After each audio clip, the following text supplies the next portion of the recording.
If you've ever asked yourself the question, how did I get here? Why am I stuck? Why do I keep making these choices? Well, it could be that the meaning you attach things to, the limited beliefs that you're not aware of, are the things that are trapping you in the life that you currently live. If that sounds like you do not want to miss this episode right after this. What is mindset? Our mindset is based on what we believe, and anything we believe in, we put into motion. I have spent my life putting the mindset of perseverance into motion, and now I am here today to share my journey along with others whose mindsets have changed the course of their lives. Hi, I'm Mindset Coach Lorraine Lindsey, and I believe that if you can change your mind, you have the power to change your life. So are you ready?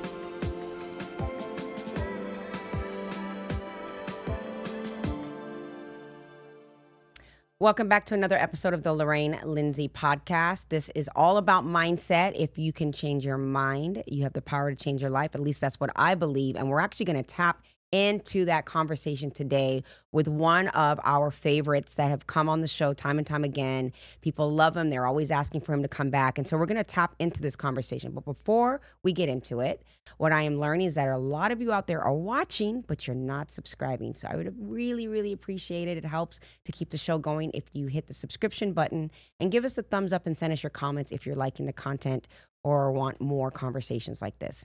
So without further ado, I've got the one, the only Mr. Rodney Allgood back on the show. He is a incredible speaker, award-winning speaker. He is also a life coach. You do all kinds of things. Why don't you tell people a little bit about you, how they can reach you, and then we'll get into the show. You can reach me at rodneyallgood.com, rodneyallgood.org. Facebook, Rodney Allgood. There's only a couple of us. You'll know which one I am.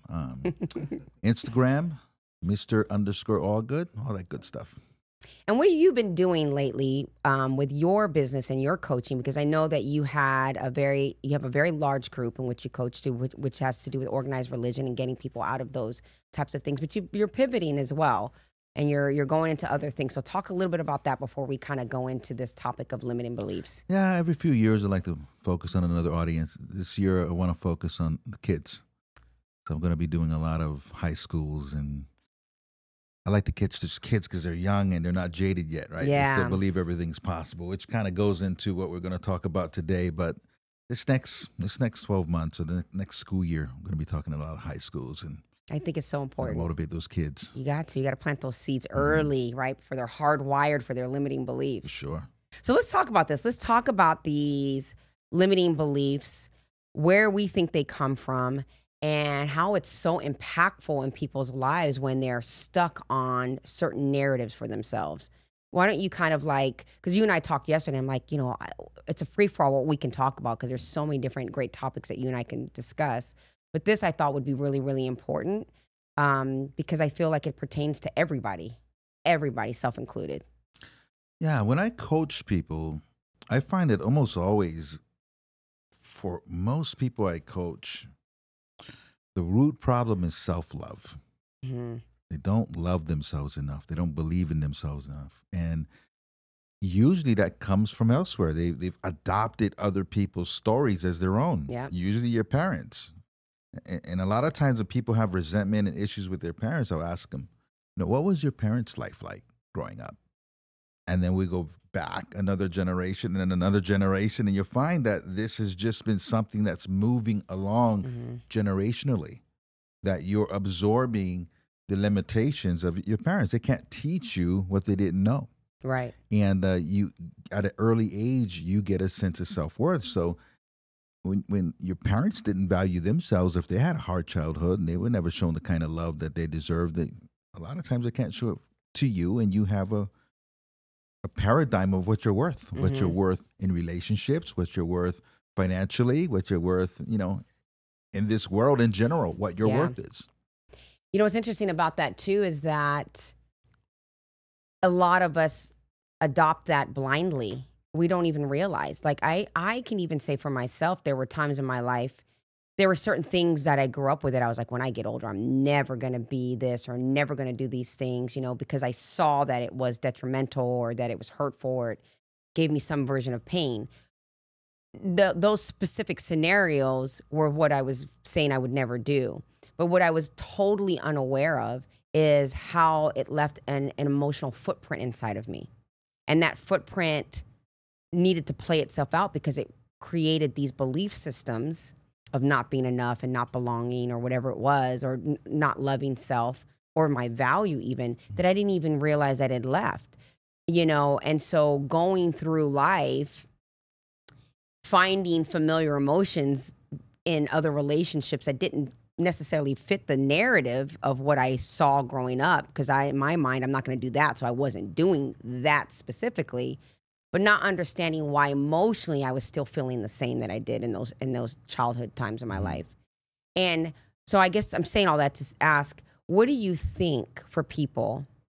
How do they click in to get the awareness of where this thing is stemming from? Because the awareness is the hard part, just to look for it. Yeah, the awareness is hard because it's subconscious. You know, you got three components of your mind: the conscious, the subconscious, and the creative subconscious mind, right?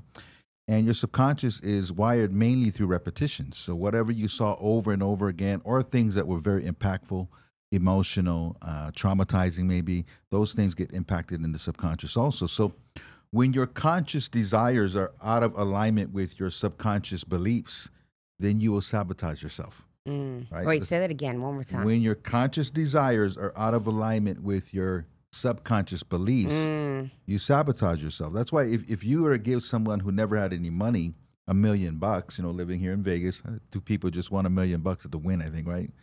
But if you never had any money, they'll blow that in 12 months. Right. Because it doesn't match their subconscious story. Like a lot of athletes go broke right after retirement because they never had the subconscious programming for wealth. It's, you know, it's interesting because I literally, as you know, I was in Kansas City. I had the privilege of speaking with some of the players for the Kansas City Chiefs. And before I went in to have the conversation with them, and the conversation was on the power of discipline and decision-making. And I did a lot of research. And one of the things that was just incredibly shocking to me was the fact that I think it was like 78% of athletes will be completely broke 2 years after retirement. 2 years. That's 24 months of a whole lifetime building up to that point to make a certain amount of money and to be completely broke. And I was just kind of like tapping into exactly what you said. It's like there's one thing to get what you've got, but what is the mindset that's keeping you from keeping it, you know? And it's exactly what you said. When your conscious mind says this, but your subconscious mind has a totally different belief system. Right. And then your creative subconscious, that third component, its job is to make your subconscious correct about its beliefs. So it's always trying to create the reality that is your subconscious truth. So the whole time you've got this money, it's saying, we're not supposed to be rich. I feel guilty being rich. Yep. I got to bring all my boys with me. I got to put them all on payroll because it doesn't match your vision of who you are in this world. Yeah. So at some point, you will sabotage your life to bring yourself back to where you think you belong. And that's the same thing with relationships. If someone grew up with a abusive dad and dates abusive people because that was the example, that person will date abusive person after abusive person. And when she meets that person that treats her like a queen, that's the one she probably will cheat on with another bad sabotage, boy because this person is treating her too good. Yeah. I remember one girl I dated, she said, "Why are you so nice to me? What why? I didn't match your story." And I'm like, well, that's a weird question, but I didn't match your story. Yeah. And that's exactly what I was just saying, right? I consciously had told myself, I'm never going to be that, or I'm never going to let these things happen in my life. But subconsciously, there was a programming that said, no, this is life. This is how it is, you know? And I've been in that situation where having a relationship that was calm and where there was communication and disagreements, it was like me looking at that and thinking, okay, I'm just waiting for this ball to drop here. Something is highly peculiar here. This is very suspicious. Not realizing that I had a programming of normal being chaotic. Right. Of there being chaos. And if somebody demonstrated something very different than chaos to me, in my mind, it was like all the alarms were going off. Like I'm being deceived. Something's going to happen. The ball's going to drop here. Let me run, or let me become the person that creates the chaos, so I can stimulate the emotion that I'm so familiar with. Some people think chaos is passion. Right. I've heard people say this guy, he has no passion because he's so calm, because chaos is their natural state. But we also have to remember too that we're also dealing with something called epigenetics. Where we're carrying our past, our ancestors' past in us. Yeah. I just saw a video that I shared with a few people with this experiment they did with rats, where they had these rats and they opened the cage, but every time they passed the entrance of the cage, they got shocked. And it kept happening till they stopped trying to go out of the cage. When these rats had babies, the babies wouldn't even try to go out of the cage, even though they were never shocked. Same thing with fleas. When you put a cap over a jar with fleas, and fleas can jump way higher than that jar. But if you put a cap on it, they keep hitting the top, or they're hitting the cap, they'll stop trying to jump so high. So they'll jump just high enough to not hit that. But when they have babies, their babies won't even jump any higher than that. That's so interesting. So we're carrying things from our past. That's what epigenetics is. Right. So, and this is particularly poignant for African Americans, because people don't realize that you're carrying the epigenetics of slavery in this country. So all that pain is carried from generation to generation. And I tell people all the time, it's not as far back as you think. My grandmother was raised by her grandmother. My grandmother lived to 98. She was raised by her grandmother, who was a slave till she was 13 years old.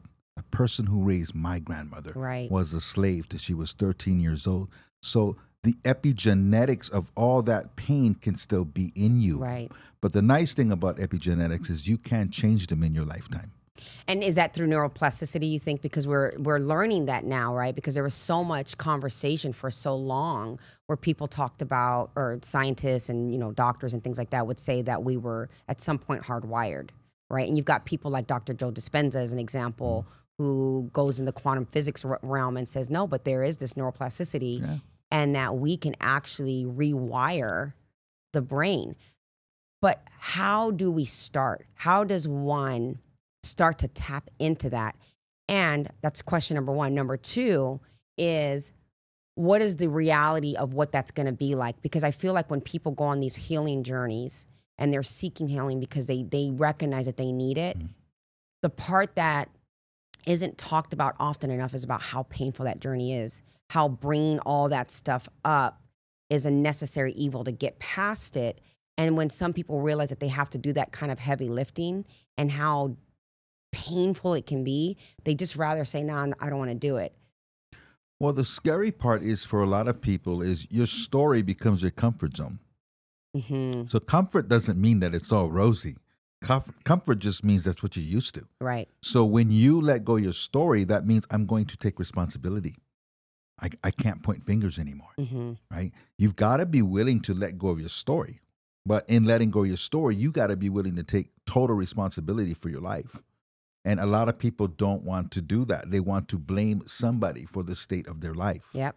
So it's just being willing to carry that weight of responsibility. Life is our own creation. And it's liberating too. What I have learned in my life is the more ownership I take of life and the more I'm accountable to choices and decisions I'm making, there's a lot of me having to admit where I was wrong. There's also a slippery slope of being over accountable to things, right? But there's also this very empowering part of that says, if I get to take ownership of my life and I get to look at my life at, okay, these are the things that are happening. These are the meanings I'm attaching to it. These are the choices I'm making as a result of the meaning. And I can actually look at that from a perspective of self. It gives me this empowering tool to say, okay, well, how could I do it differently? One thing that's important is to take the things that you might have been blaming and give it a fair story. What do I mean by that? Oh, I love that, yes. What I mean by that is, okay, I could look at somebody like Like my dad. I could point at a lot of things that said, you could have did this better, you did this wrong, this is your fault. Or I could say, listen, here's a man that grew up in Chattanooga, Tennessee during the Jim Crow era, when he was treated like a second-class citizen, who had an abusive mother, very abusive mother. I could understand why he was the way he was, overcompensating for things. You know, I grew up in Hawaii, so my dad was stationed in Hawaii in the Air Force and got out there. And he had the foresight to say, I want to raise my kids where this racial stuff isn't so heavy. This is in the 60s. Okay, give him credit for that. Check. He started a business, had some success. I got to see that it was possible. So I started my own business when I was 22 years old. Had a lot of success with that. I learned that from my dad, right? So also giving him his check marks on what he did do well, and giving him credit for not using the excuses he could have used. He could have said, well, you know how I grew up? I grew up, you know, as a second-class citizen. I grew up this way, and we had to be on this side of the train tracks by midnight or by, you know, dusk, whatever it was. All those stories that he could have used as an excuse as to why he wasn't successful, but he did it anyway. So, yeah, he had his flaws, but I also got to give him his flowers too. Yeah. Right? Yeah. So taking that one step further to yourself, you got to give yourself flowers. Where you are successful, give yourself credit, pat yourself on the back. Where you need help, where you have to admit your faults, admit them. But some people just focus on their faults. Right. They never pat themselves on the back. You got to always be cognizant of your successes as well, so you can balance that out. So how do we get there, though? How do we, for somebody that's listening out there that says, okay, I get what they're saying. They're on the, they've done the work and they get, but I'm literally stuck. I can't see the forest from the trees. I can't see what it is. Or I know that I had a messed up childhood or messed up circumstances or what have you, but me taking accountability when I don't think it's my fault, how am I going to do that? Why would I do that? Because life is 10% what happens to you and 90% what you do about it. Love that. Okay, so knowing that life on planet Earth is not fair. It's just not. It's not designed to be fair. Right. You can't expect it to be fair. It's not. There's the opposite of everything. This is a planet of duality. There's light, there's darkness, there's tall, there's short, there's big, there's small. There's the opposite of everything. Like playing cards. Sometimes you don't get a good hand, but you got to know how to play the hand you got. That's right. Like somebody who's really good at cards or poker or whatever it is, it's because he can play a bad hand well. It's not just about getting a good hand. He can play a bad hand well. Yeah. So it's the same thing in life. And knowing that when you come through the other end of the tunnel, a better version of you exists. So you don't break before you go through the tunnel. You got to go through the tunnel. That's the key right there. You got to be willing to go from being a caterpillar to a butterfly. And when you're in that cocoon, it's uncomfortable. It sucks, right? But when you become a butterfly, you no longer worry about caterpillar things. You know, I'm on this new kick now where when I talk to clients, I say, you know, tell me the story. What's going on? Why are you here? Go ahead and, you know, unpack your bag is what I say to them. And I'll listen to them, and I'm listening to, you know, certain cues. How do they place themselves in the story? How do they share the story? What is the narrative? Are they the victim? Are they villainizing themselves? What's the emotional home they go to as a result of the story? All these things I'm listening for. And then as I listen and I ask questions about, well, as a result of that, what do you feel like is a choice that you made because of that? Or what are choices that you're continuing to make? And then I say, now let's pretend that there was a superhero inside of you. And let's paint a picture of what that superhero looks like and how this superhero has incredible clarity. That's him or her superpower. And they have this ability to look at their problems, but from a superhero's perspective, to navigate and to solve these problems. Now tell me the story again, but from the perspective of you, from Clark Kent to Superman. How does the story unfold now, and what are you going to do about it? Because also what I've learned in my life is that when I tell a story, I'm either in it, making it like it's present and it's happening currently, right? Okay, this happened in my life here. This ex-husband was this way. This ex-boyfriend was this way. My mom was this. My dad was this, whatever, fill in the blank. But one of the parts of me realizing was just starting off by actually telling the story out loud to myself or to somebody else that I trusted and saying, okay, when I tell the story, tell it the way you normally tell the story. And am I bringing the emotions and everything present day? Because it's not happening anymore. I'm just bringing it to life. And when I bring it to life, am I then reliving it and creating this re-victimizing myself because I already feel that I am, right? But if I were to take that same story and talk about it as though I'm above it, looking down on it, and it's nothing but a distant past and it's just a perspective story, it feels different. The story, what happened is the same, but it feels different when you narrate it differently. I always say there are times in your life, say like a long relationship or divorce or, you know, different things that are really, really life-changing times in your life. You got to, from that point, write a new book. You don't write a new chapter, you write a new book. A whole new book. So you write the end. you edit that book. Which is a full sentence. Right? You write the end. You edit that book. Right? So you give each story and you put it in its best light, or you equalize it, right? A lot of times, say in a relationship might end badly, then you paint the whole relationship as being awful. And that's not true. Right. You weren't together for 10 years and it was all awful. There were great times in there. Right? So you re-edit the story so the highlights also shine. So at the end, it's not good or bad. It just ended. Right. The season just ended and it's time for the next book. So I write the end. I don't write another chapter because I'm pulling all this stuff with me. Yep.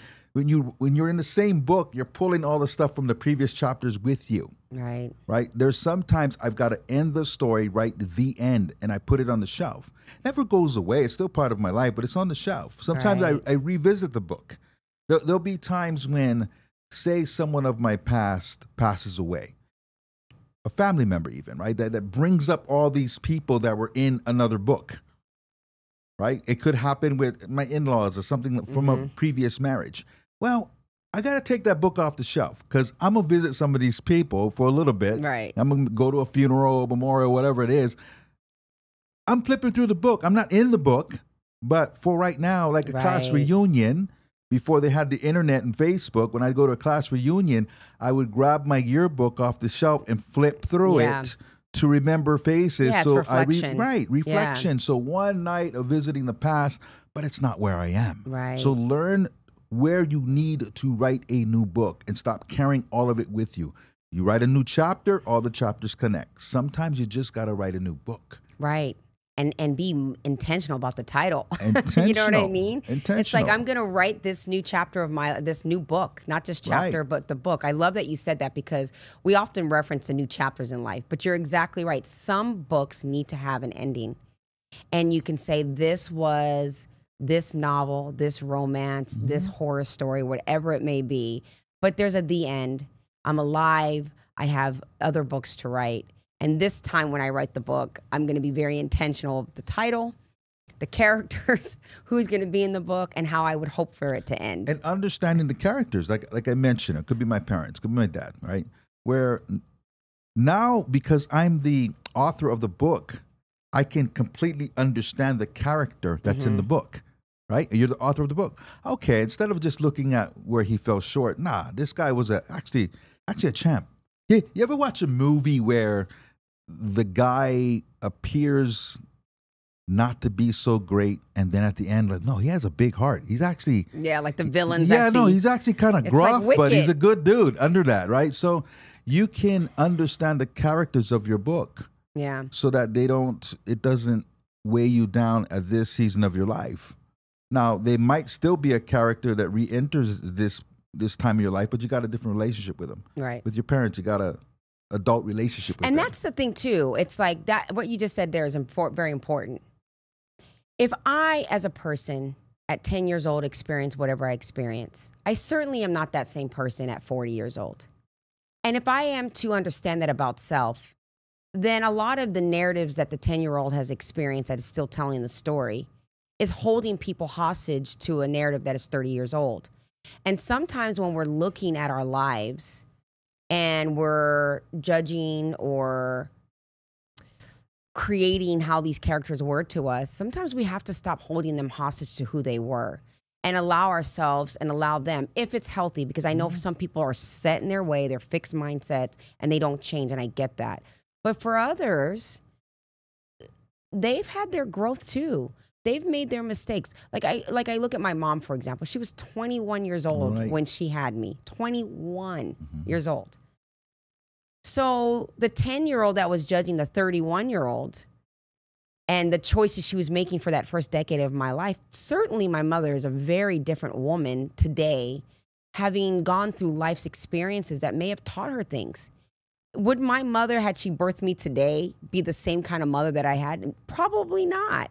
And so if we are going to give ourselves grace and expect grace from others as we grow and mature and make revelations in our lives, then why don't we sometimes extend that to other people?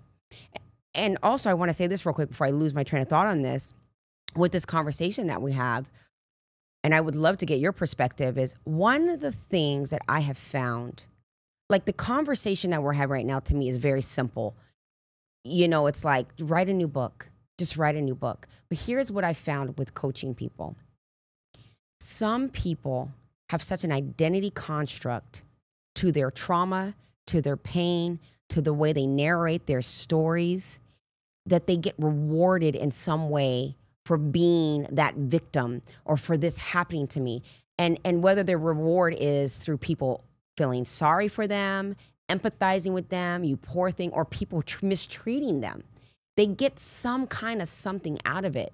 And what I found really fascinating, especially in the beginning of my coaching where I wanted to rescue everybody, it was like I could literally give them a pill that says this will solve your problem and everything will go away, and they will not take the freaking pill. Why do you think that is, that some people want to stay in it as much as they complain about it? Number one, they're short-sighted. So they're just looking for that emotional reaction. That hit that you talked about. What I try to do with people like that is to get them to project. Okay, so what we're doing now, you've held this point of view all these years. Where are you? Do you like it? No. Okay, let's project out, because as we get older, we have less opportunities. We have less choices as we get older. Right. Imagine yourself at 70 years old, 75 years old, 80 years old. You like your life. That's scary. Most people I work with are, in their 40s or 50s. And yeah, at that time of life, you start to understand that this is a quick ride, right? You'll be there in no time.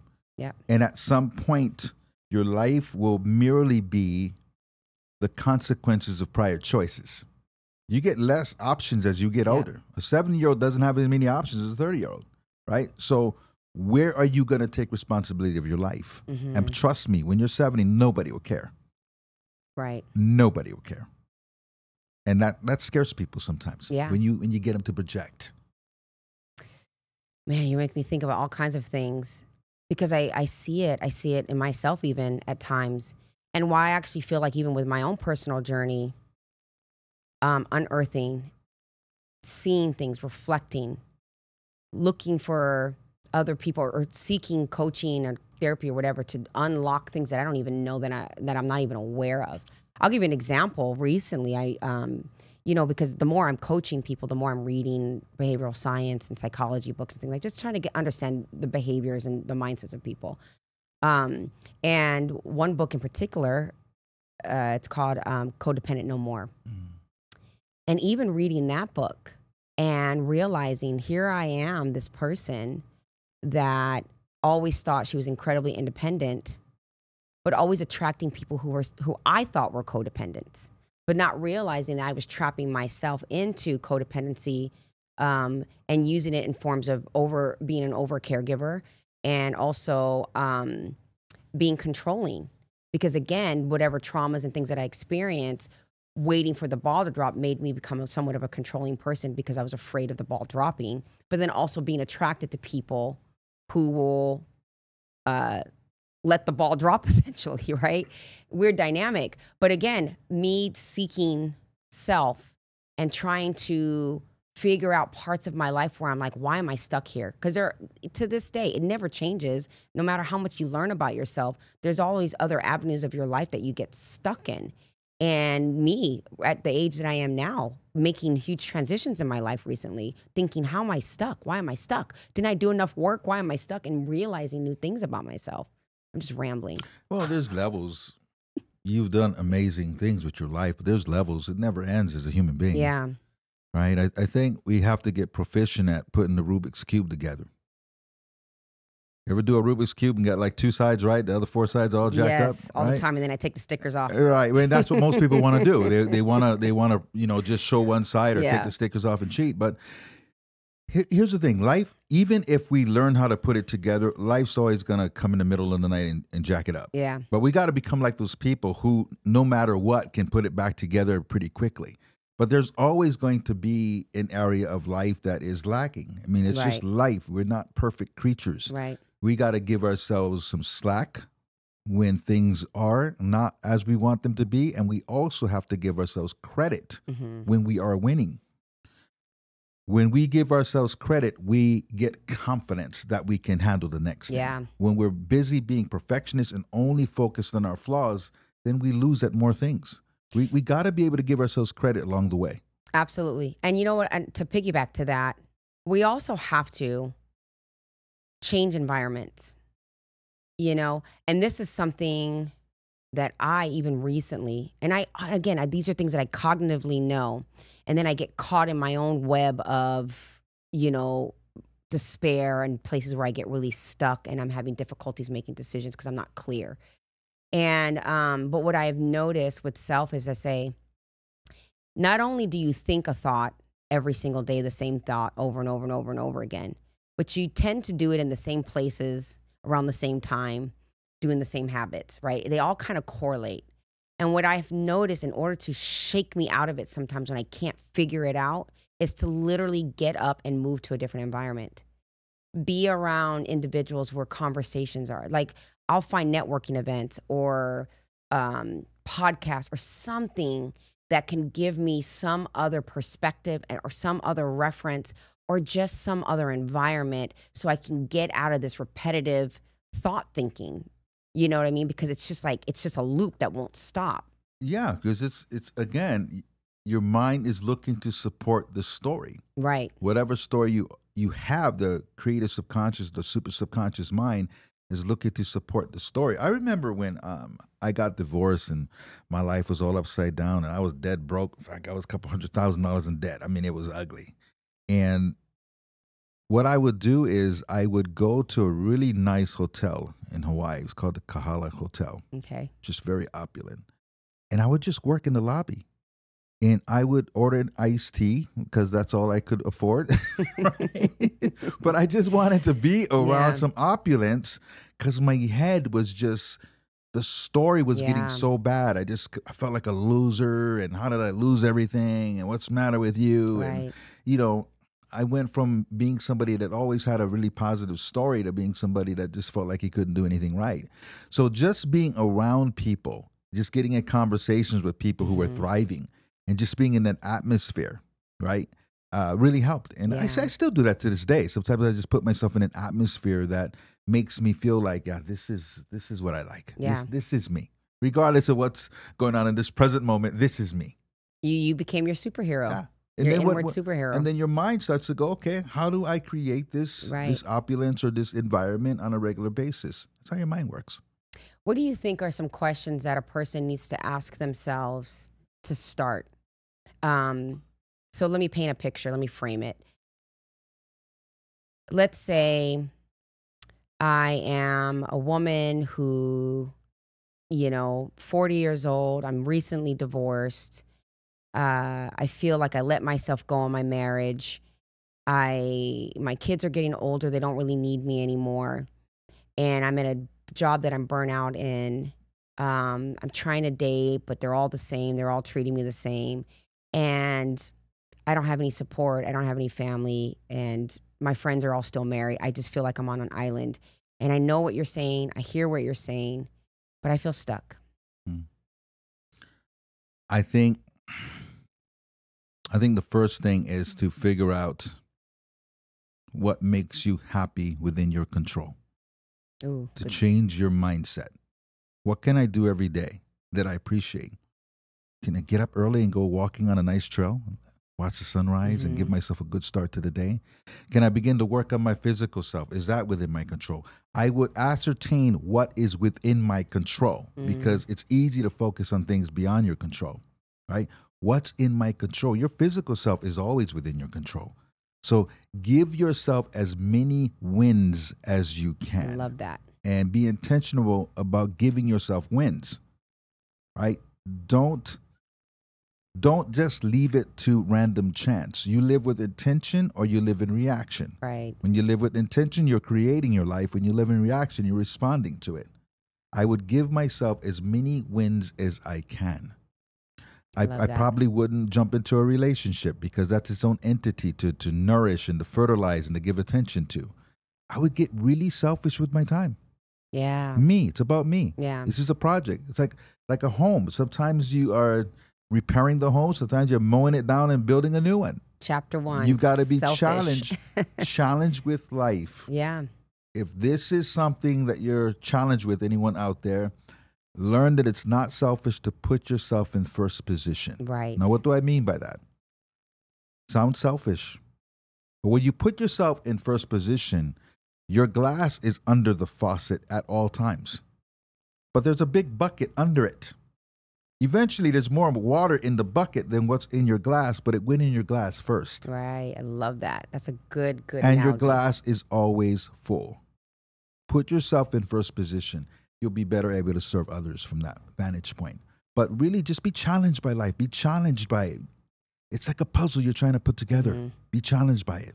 Stop validating people who have not succeeded at what you're trying to do. Right. I have something that I call a validation card. I keep in my mind, a V card, I call it. I only give it to people who I admire. If I don't admire you, if you're a friend of mine and I don't admire how you're living your life, or if you're broke and you're trying to give me advice on finances, if you're out of shape and you're trying to give me advice about fitness, you don't have a validation card. You sound like the adults in Charlie Brown. Wah, wah, wah, wah, wah, wah. I love that. I only listen to people who are succeeding. Yeah. I only listen to people who are succeeding. Yeah. So everybody else, you just kind of blank out. Now, let me ask you this, though, with that. I remember one time I was doing a workshop and I said something along those lines of like, I said something like, if you have an electrical problem in your home, are you going to call the plumber? You got to talk to the people that have, you know, certifications and they have receipts in the thing that they're talking about. And someone said to me, well, I don't think that that's right. Because there are people who they're not living the best life, but they're older and they've learned from things and they can also give you advice. What do you think about that? People want to believe that with age comes wisdom. Right. Sometimes age comes all by itself. They want to believe it comes with wisdom. So all old people think they're wise. Some are not. Some people are exactly the same person they were at 30, at 80. So that is so true. No, it's not. You know, wisdom is applied knowledge. Yeah. It's not just reading books. It's not just your opinion. It's applied knowledge. You should have the fruits of what you're talking about. There are some things, you know, as a coach, there's some things where I'll tell people I'm not qualified to coach on that because I do the same. I'm struggling in that area of life myself. We're human beings. We all struggle somewhere. Yeah. So you got to know who to listen to. Right. Because when we finish this video and we watch the comments, you'll see that people are on letter A and Z and everywhere in between. Yeah, it's so true. and if you listen to everybody, you'll be a very confused person. And part of knowing yourself is knowing what you think. Yeah, knowing what you think. And I love what you said about the water example of just pouring into yourself first. So what are some examples where a person can pour into themselves so they can trust themselves more? Because when we are seeking advice and trying to look for ways to get out of this rut or this despair, whatever we're in, you know, we're looking for lifelines sometimes. And you're right, we don't always go to the people that have the right answers. They might just be people we're comfortable talking to, or we know that they're going to kind of give us the attaboys that we need, or whatever the reasons may be. But we don't trust ourselves enough, first and foremost, to know how to get the right advice or know how to seek the right people. So what are some forms of this water that we can start to do to fill up our own cup before we start pouring into other people? If you feel really lost, get a mentor. Choose one. Not just your friend that's willing to listen to you. Right. Choose a established mentor, someone who has mentored other people. A good mentor doesn't project. Right. Your friends project. So when you tell them stuff that happened to you or that what you're dealing with, they play it in their head and think of a scenario where they dealt with the same thing and this is what it meant to them. So most people are speaking to you based on what it would mean if it was them going through it. So they project a lot. Right. A good mentor is listening. They're listening to you, right? So pick a good mentor if you feel lost. And how would somebody say, I don't know how, where do I find a mentor? Because that's a big thing, even for me in business, right? Me building my coaching business and realizing, man, there's a lot of moving parts here. Looking for mentorship, particularly when you see some of those mentors seem out of reach for you. How do you find mentorship, in your opinion? Like, what would be a way to resource that? I think the first thing to do, some things just come along with the journey. You got to decide to get into personal development. You got to decide to read books. You got to decide to get in these different groups that these things exist in. If you take the journey, you will find the swimming holes along the way. Right? So you have to decide to really get into working on yourself. Then you will find people who will tell you, I used this person, or this person helped me, or this person was very, instrumental in my success, right? But you've got to decide that, you know what? I'm going on the path of personal growth. I need to grow. I remember the people in your inner circle that you've had up to this point, for the most part, if you've had the same people around you for years and they're not growing, they will always speak to the person they knew or who they wish you to be. They won't see the person you're becoming if they're not growing themselves. So be careful on that too. Make sure that you get some people around you that are constantly growing themselves and asking questions themselves, and they're on that journey also, because that's where you'll get your recommendations for as far as mentors and things like that. If you hang out at the gym, you're going to find a trainer. Right. That's very true. And it sounds so simplistic, but really people get lost there, right? Especially like when they're seeking counsel, if you will, or understanding with people they're just used to picking up the phone and calling. And the thing is, sometimes the people you talk to, they have such good intention with what they're trying to tell you. But to your point, what is the life that they have demonstrated for self that is a result that you actually want for yourself?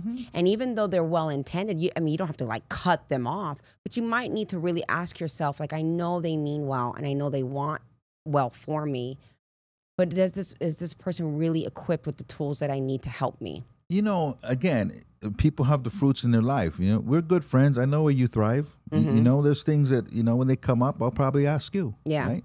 I remember being at the Super Bowl party once, and this really wealthy guy was there. And I just wanted to pick his brain. And you'll find that people who are very successful and intentional about it, they will answer your question. They're very like open. that. Very true. Right? Very true. I said, I forget his name, but I said, what would you say is, if you could put it in one word, the key to your success? Without hesitation. Execution. Without hesitation. He knows the blueprint that he uses. Yep. Execution. Yep. What does that mean? Many people talk about stuff, they don't do it. Execution. Strap your game plan, get your blueprint, and do it. Execute every day consistently. He knew exactly how to break it down. Yeah. But his life showed you this is not an accident. I was at his house like, my God, this house is nuts. Right? This is not an accident. Right. You see somebody who's got a body like a Greek god, ask him, how did you get that body? He'll break it down like this. Yeah, yeah. But in the tangibles, okay, so like when we talk about success in business and that kind of thing, or success in physique, those to me are like issues of like, okay, it's black and white to me. You do this to get this, right? You do this to get that.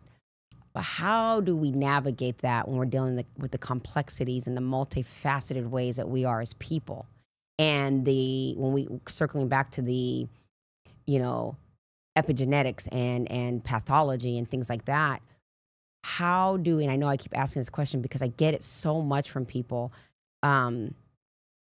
again, not being able to see the forest from the trees. How do they navigate that? Like, they know something's wrong, but they just can't see what the outsiders looking in and say, this is obvious. How do we get them to shake it up? Who do we get them to listen to say, trust what they're saying to you?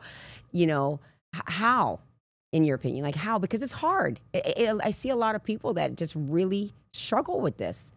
They are set in a way.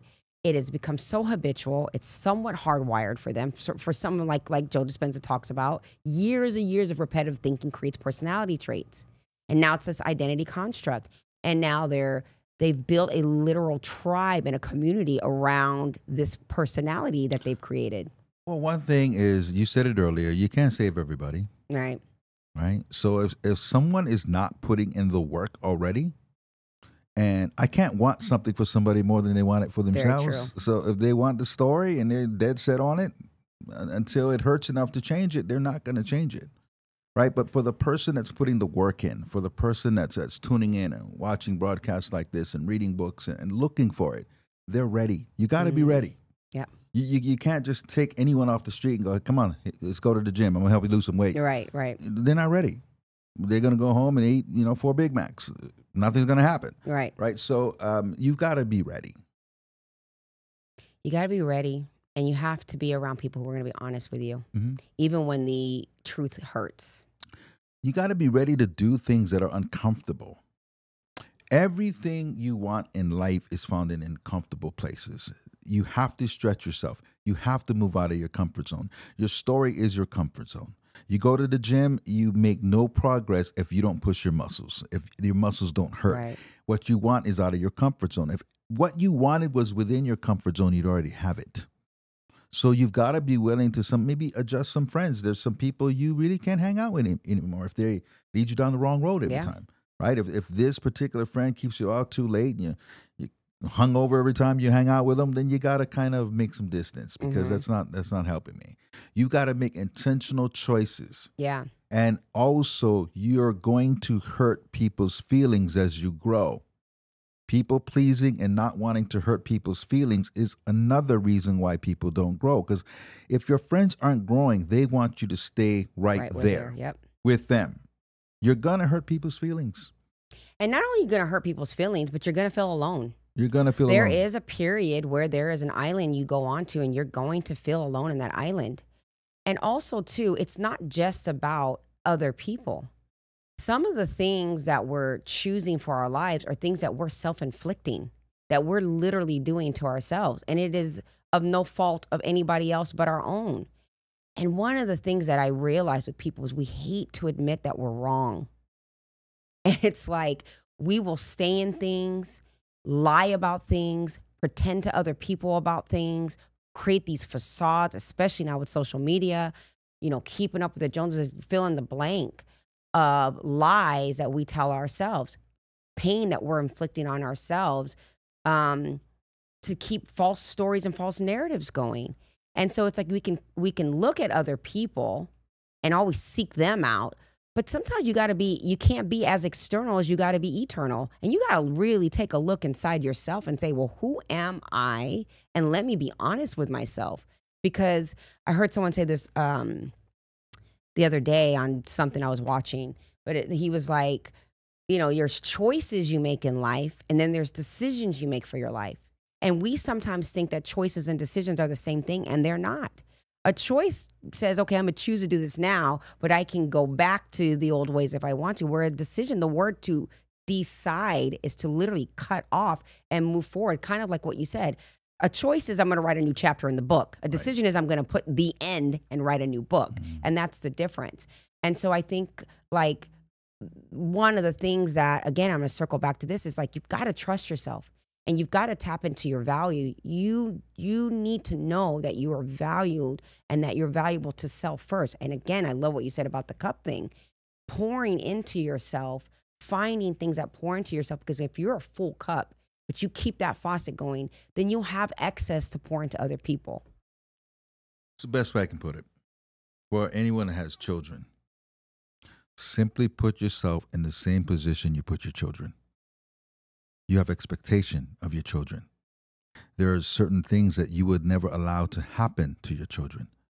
If people talk to your children a certain way, you'd be up in their face. Mama bear just be coming out, ready to rumble, right? But you allow people to do that to you, but you don't have the same expectation of self. Put yourself in the same position as your children. You're wanting your children to build character, to build themselves, to become something. Same thing for you. Yeah. You're a project, just like your children are a project as you're raising these little kids to become adults. It's a project.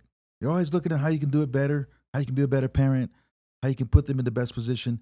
Just do the same thing for yourself. And I'm going to one-up that just a little bit because I think that's profound. Put the same expectation in yourself that you put on everybody else around you. Mm-hmm. My parents should have been this. My mother should have been this. My man or my girlfriend, whoever, should be like this. Instead of them needing to be, set the standard for self to say, that's how I'm going to show up.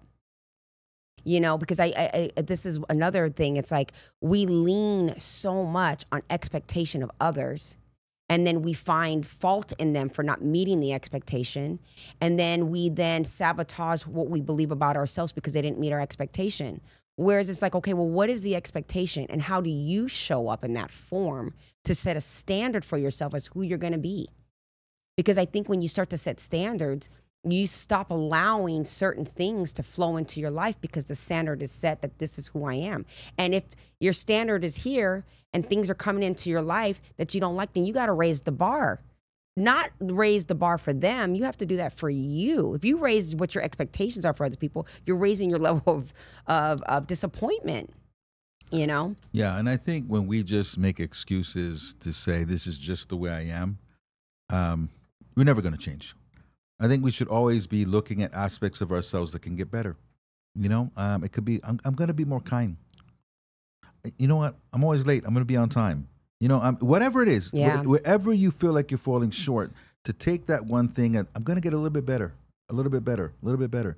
And you look over the course of 3 to 5 years, you'll be a whole new person. Power of compounding. Right? Yep. We are what we consistently do. Period. Absolutely. So if we could change our habits, rituals, and routines to include things that benefit us, we don't have to figure it all out. It tends to figure itself out if we are consistent about whatever it is. I think that's what you just said, because I think when people want to change, or I call it cultivate, when they need to cultivate themselves, you know, grow into something and flourish, it's not a matter of making radical, big, huge shifts. It's not like everybody out, everybody out. No, it's like, what are the small things that you can do that will compound over time? Because exactly what you said, whatever me, ownership, I do, I decide, I look at, whatever I focus on, all of those things are pebble stones paving my pathway to my journey in my life. And if I can see it from that perspective and know how powerful that is, that brick by brick I'm laying this, choice by choice, decision by decision. Where am I at? How did I get here? It's because powerful. The positive and the negative, neither one usually comes overnight. You can have unusual things like winning the lottery that comes overnight. Maybe somebody does drugs one night, does meth one night, becomes a meth head. I mean, those things can happen very quickly. But for the most part, the things we don't like in life happen slowly, over time. And the things that we like in life that we succeed at happens over time. My Facebook today, I think I just posted this today. I said, people often admire the successes and acknowledge how did it go? People often admire the possessions and the accomplishments of other people, but they don't envy the work involved to get them. Yeah. So they're just looking at the players playing on Sunday afternoon. They're not looking at the practice from Monday through Friday at all. Right. That's good. Yeah. This is a great conversation. What would you say in conclusion to people out there listening? Because I think this is a really, really good, there's so many, you always drop nuggets, Rodney. That's just what you do. That's your gift, man, I tell you. What would you say to people out there listening? Give them some like last bit of advice of how to tap in or whatever comes to your mind, what would you say? Stay in gratitude. See what's right in your life. Dwell on that. The creative subconscious part of your mind, the super subconscious, will find more evidence of what you focus on. So if you focus on your blessings and what's right in your life, you'll find more things that are blessings. You'll find more things to appreciate, and you'll be in a better frame of mind. Everything works better when we feel good. So feel good every day. Give yourself reason to feel good. You'll figure things out at a much higher level if you simply feel good, like you, put yourself in first position, and watch things just kind of start to unravel in a good way for you. Every day, like you said, celebrate the wins. Every day, there's something that you've won at, big or small. Acknowledge your wins. Look for it. Yeah. Look for it every day. Rodney, this will be one of many this season with you on the show, I hope, because you know I love when you come on to talk with us. And I thank you guys all so much for tapping into this conversation. I hope that you have taken away something about putting yourself first, loving yourself, pouring into yourself, being accountable, taking ownership of life. That's what this is all about when we talk about mindset. So again, please do not forget to subscribe, give us a thumbs up, and until next time, ciao.